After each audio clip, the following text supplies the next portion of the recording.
So, hello. What I want to show here with this presentation is kind of capturing the beginning of what we have been discussing and reading throughout this course, and thinking about the fact that my work is really an invitation to think about policy in different terms, right? Reconstituting and expanding the ways in which we look at the ecosystem and ask ourselves what happens when educators shift from how they see policy, not only as attack, but as practice, and how they see themselves as part of policy practice and policy making, right? So a significant part of this is connected to questions of governance. What happens in the spaces in which we work? I mean, who gets to be part of it, right? And how and to what end? In the case of music educators, what role they can play in this kind of environments in which they are constitutive, right? Essential, for instance, to how schools function, or to, in terms of us as musicians or cultural workers, and kind of cultural environments, organizations, institutions, right? And what happens also, and when people are excluded from those environments. Right. So I think that you're going to see the voices of some individuals, the ex-students that were part of this process, thinking together and kind of engaging with the possibility of thinking differently about policy and bringing policy close to our work. Here, you heard me talk a little bit about this issue. Is a kind of a reconstitution of policy on the ground, right? I use a kind of a sociological approach. That's what the book does, and tries to reorganize, right, reconstitute this kind of ecosystem that is part of how do we see and how do we think about policy. So the goal for our course, and the goal of what you see here, is shifting, right, and bringing people in, shifting the notion, reconstituting the ecosystem, what we think of when we think about policy, and then how do we think about ourselves within that environment.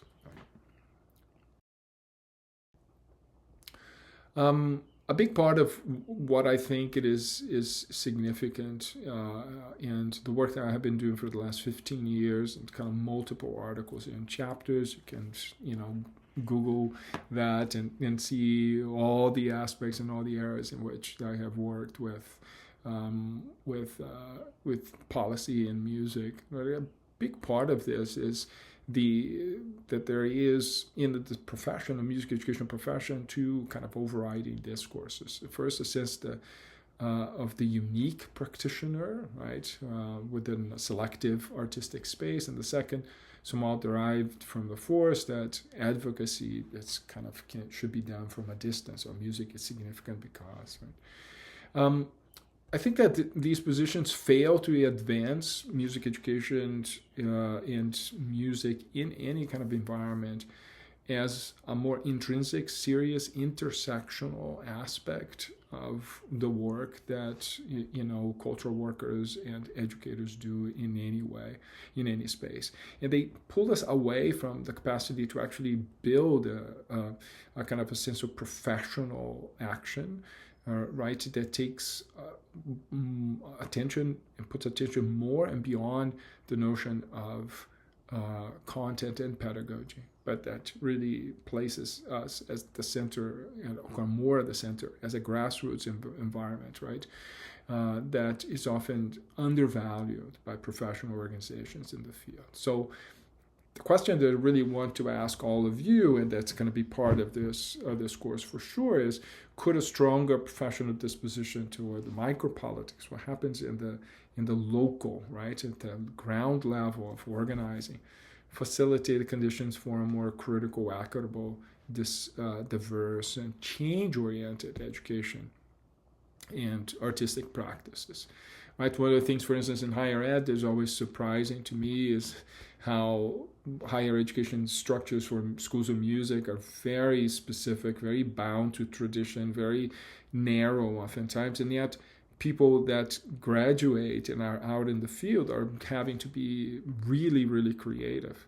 I shared with you a small brief, for instance, from the ICE, from the International Contemporary Ensemble, that Claire Chase founded a number of years ago. And, you see kind of the incredible work of artists like this who are classically oriented, even in that environment alone, but doing work that is quite innovative, that is cross-gendered, cross-genre, that really uses technology in different ways, that is more contemporary, that is creation-oriented, not reproduction-oriented, right? So, and the same kind of questions apply for schooling, for schools too, right? So that's a question for us to consider throughout this course, and certainly here.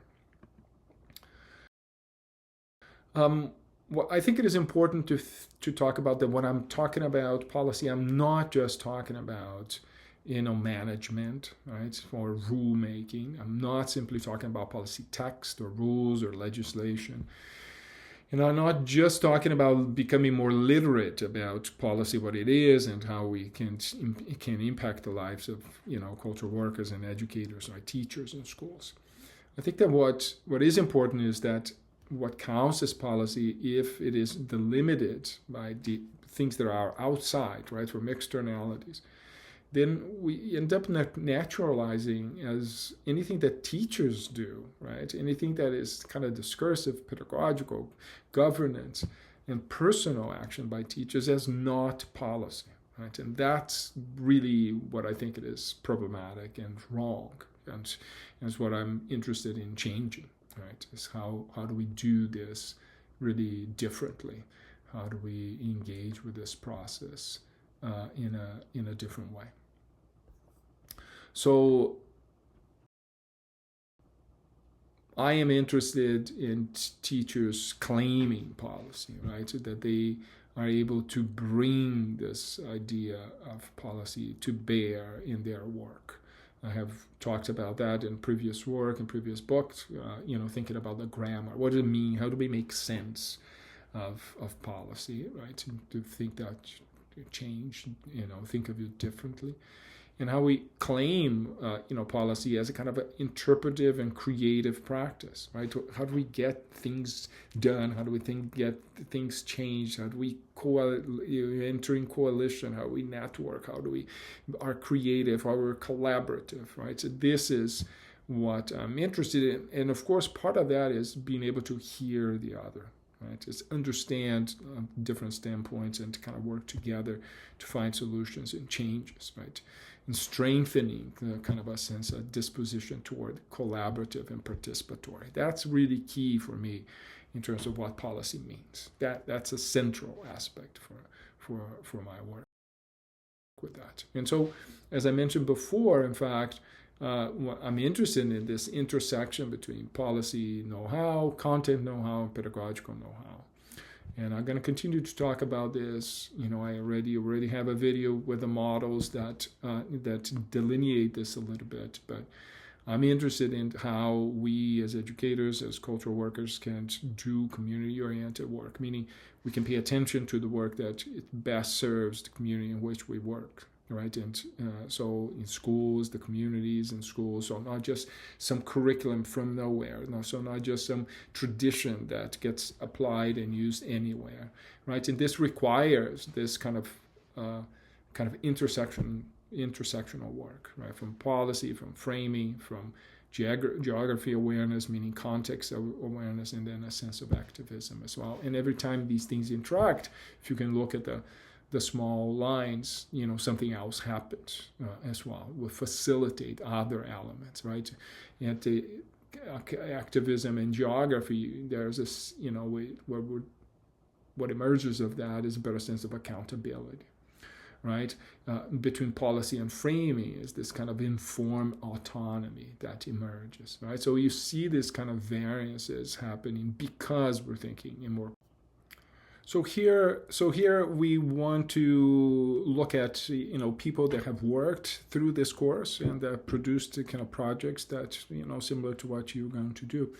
I'll ask you this to watch a little bit, and then you're going to see that Adrian's going to speak. If not, you can click on it, but it should kind of go through. And, we have two more in a similar way. And then I'll come back and I'll talk a little bit more about their projects, right? But here's Adrian.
So, policy thinking gave me a way to reframe my fascination with the relationship between the institution and the individual, particularly as an arena for transformation and renewal within higher music education institutions. So, if we understand that individuals are socioculturally made and remade in a relational process with and within the institution, then policy is a part of that equation. From the institutional side, policy is a force of sorts that delineates the boundaries and intentions of higher music education institutions, and individuals are a part of that, and by extension, shaped by institutional life. Therefore, policy has the potential to draw a line in the sand, explicitly or implicitly, demonstrating who and what is valued in an institution. Therefore, the relationship from a critical perspective shapes exclusions in higher music education. But if we consider individuals to be agentive, and I do, then we know that they are capable of reading institutions and institutional life, picking up policy, and turning it into a cultural tool. So policy is also socioculturally made. Therefore, policy know-how has transformational implications for the individual as they learn to make agentive moves within an institution.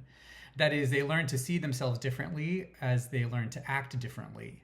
Policy know-how also has transformational potential at the institutional level when individual agency becomes collective agency at the grassroots level in community, because individuals then can nudge the boundaries of an institution. So policy plays an important role in the potential to center and make real the voices of marginalized and socially stigmatized groups, to foster the bottom-up formation of equity, diversity, inclusion, and belonging. And that moves institutions towards a process of renewal. And so policy is a powerful thing. As you could see, Adrian applies this kind of thinking, these theories, right? So he's interested in institutional pressure, for instance. This is part of his final brief for this class, right? The final project, thinking about the specifics of the Sphinx group and the work that he was developing with them and working with them as a fellow. So if you don't know anything about Sphinx, you should check that out. And he is trying to look at this literature and then think about how this kind of policy thinking can be brought into, arts organizations interested in change orientation, in equity, right? And he is kind of highlighting the idea of policy from, the arts in relationship to leadership, in terms of relationships, into pressures, right? And then kind of reconceptualizing leadership through that process. So again, an example of an idea, right, that connects to their world, connects to a practice, just as you will do, and that through the brief tries to bring some of these ideas together in a particular context. In a different context, we also have Lily, who is a Broadway music director, and it's very interesting, the issue of labor ethics and kind of organizational activism. And you see how she frames this really important issue of the sub and substitute, and how that plays out here.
Hi, my name is Lily Ling, and I am a music director and conductor on Broadway.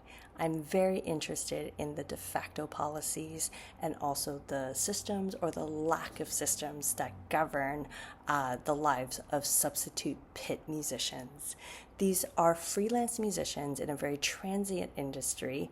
There is not a lot of onboarding, there is not a lot of support, and they are often at the bottom of the hierarchy whenever they walk into a Broadway theater. And each Broadway theater has its own system. So nothing is codified, and there is no industry standard. As a music director, I am in a very privileged position where I can facilitate change. I have an autonomous role. I am the head of the music department, and therefore I'm able to really rethink, redesign, and rebuild systems that could be a little bit more humane and empathetic to these musicians.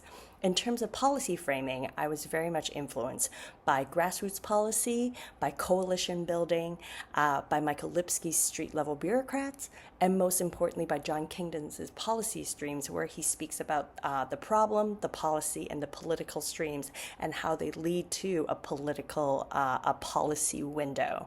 In terms of the implementation, the policy window that has come up is a new Broadway show in December called How to Dance in Ohio. And as a music director, I have built a coalition with the music team, the musicians, and also our music coordinator and our in-house contractor to work together and to build a sub-musician centered system as opposed to them being at the bottom of the hierarchy.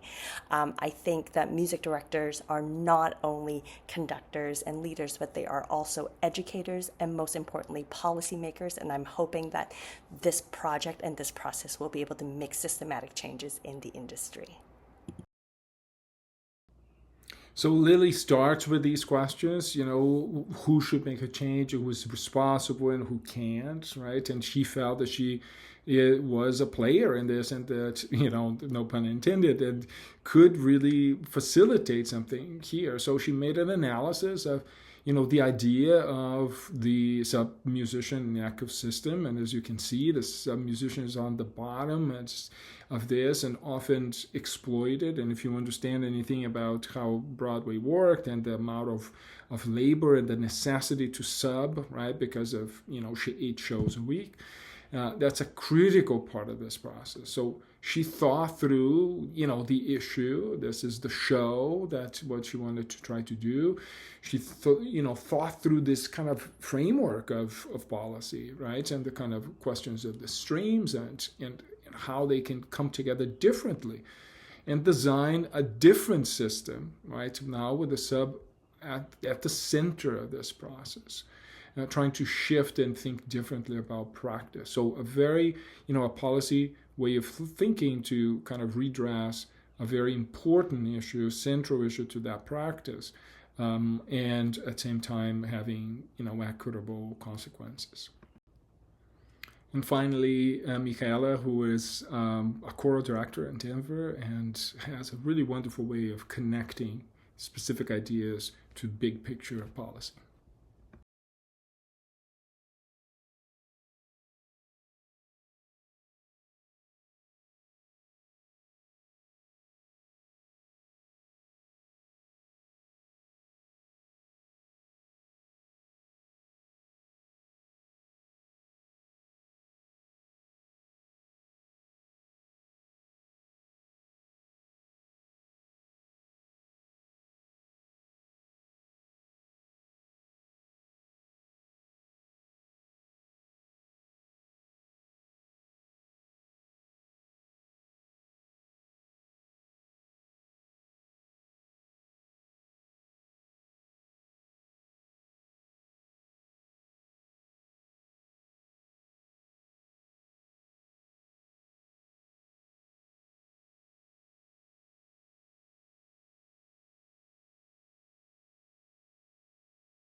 Hello, my name is Michaela Rael.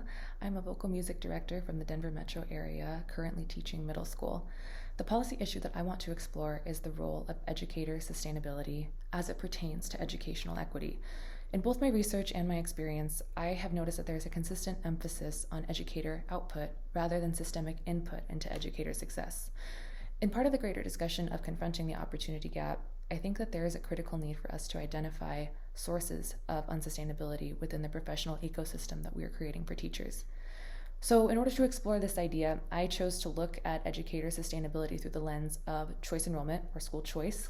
In my area, this policy has had a huge and devastating impact on school communities where student and community support have been hoarded within quote-unquote desirable schools. For the educators working within the communities with higher needs and less privilege, the job becomes a self-fulfilling prophecy of unsustainability. There are fewer resources, but just as many responsibilities to be picked up by those neglected within the system. And we often consider the impact on students, but I want to ask what is happening at the source with the educators. Educator sustainability and professional empowerment have to become a greater priority for addressing the opportunity gap. I would like to call us to shift our attention to sustain the source of educational opportunity in order to protect the result. Educators' ability to perform their job well depends on their capacity to use their expertise. Removing barriers to access policy practice will equip educators to offer innovative solutions that will create long-term success for the students they serve. Intentional intervention and advocacy through local policy practice must be fostered as part of the educator identity.